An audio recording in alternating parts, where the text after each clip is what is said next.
प्रिय छात्रों, आज हम बात करेंगे उत्तर प्रदेश पुलिस भर्ती परीक्षा 2024 की, जो आज 23 अगस्त 2024 को इसका फर्स्ट शिफ्ट हुआ है।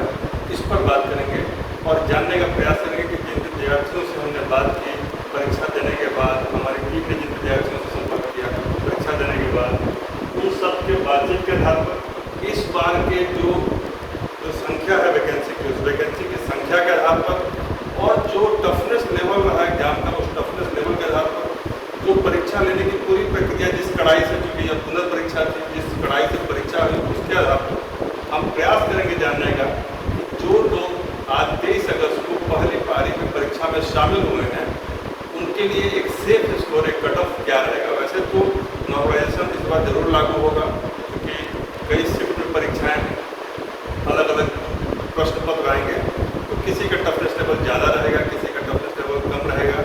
यह बड़ा ही मुश्किल काम है कि दो समान टफनेस लेवल के सवाल दिए जाए।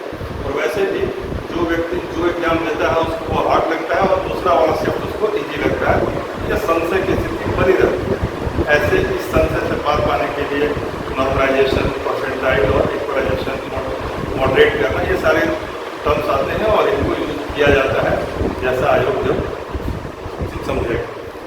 ऐसे में जब नॉर्मलाइजेशन होगा कंफर्म, फिर भी हम हर बार का जो भी आपका शिफ्ट होगा उसका एक सेफ स्कोर देंगे कि यदि इस स्कोर में, इस शिफ्ट में आप आते हैं तो आप सेफ हैं। और जब ओवरऑल नॉर्मलाइजेशन होगा या 10 नंबर घटने से भी आपका रिजल्ट नहीं रुकेगा। तो आइए देखते हैं किन किन फैक्टर्स में क्या क्या फैक्टर्स हैं। तो सबसे पहले देखा जाए नंबर ऑफ सीट्स कितना है। तो पिछले 5 साल 6 साल में सबसे ज़्यादा सीट है, 60,244 सीट है इस बार 2024 में, जो कि 18 में 41,000 और 19 में 49,000 के मुकाबले 11 से 12,000 ज़्यादा है। ठीक है। दूसरा, जो नंबर ऑफ अपीयरिंग कैंडिडेट है वो भी ज़्यादा है, मतलब 50 लाख प्लस लोग अपीयर होंगे या भरा है फॉर्म, तो ये एक बड़ी संख्या है। तो जब सीटें ज़्यादा होती हैं तो कट ऑफ नीचे आता है, लेकिन जब अधिक लोग भाग लेते हैं तो कट ऑफ थोड़ा सा उसके मुकाबले ऊपर हो जाता है। ठीक है। इसके पहले हम देखते हैं कि 2018 में जब एग्जाम हुआ था तो उस समय क्या गया था कट ऑफ, तो 225 गया था, 225 जनरल का, और सबसे कम गया था 153 एसटी का। तो ये रेंज है जनरल का 225 और 153 एसटी। लेकिन जब 2019 में एग्जाम हुआ, नॉर्मलाइजेशन के तहत में रिजल्ट दिया गया, तो 185 जनरल का गया कट ऑफ और एसटी का गया 114। ठीक है। उस हिसाब से आप देखें तो इस बार जो 60,000 के अनुपात में जो बच्चे बैठे, जो परीक्षा की जो कड़ाई से हो रही है, तो इसमें ऐसा नहीं कट ऑफ काफ़ी ऊपर जाएगा। यदि आप लोग इस बार की परीक्षा में 180 जनरल में है और 180 ला रहे हैं तो आप सेफ है। क्यों?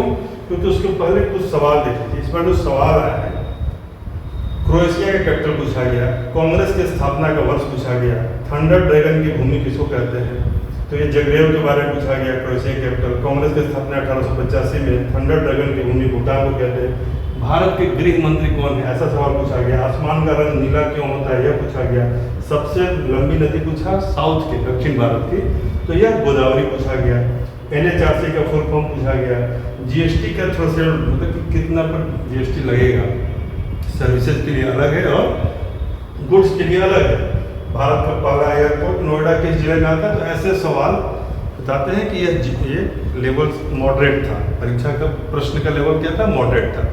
अब यहाँ जानने वाली बात यह है कि जब भी परीक्षा से बाहर निकलने के बाद परीक्षार्थी से पूछा जाता है कि आपका प्रश्न कैसा था, तो उसको वही प्रश्न याद रहते हैं जो आसान होते हैं।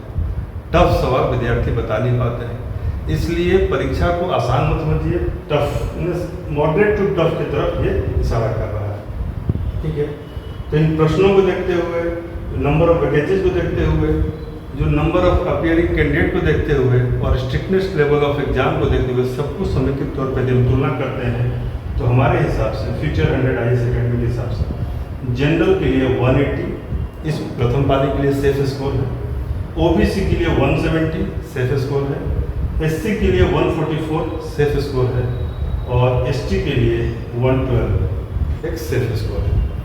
ऐसे में आप यदि इस ब्रैकेट में आते हैं प्लस माइनस 2 से 4 आप कर सकते हैं, 4 नंबर ऊपर या 4 नंबर नीचे। इतना यदि आप कर लेते हैं तो आप कल की तैयारी कीजिए। All the best, best of luck.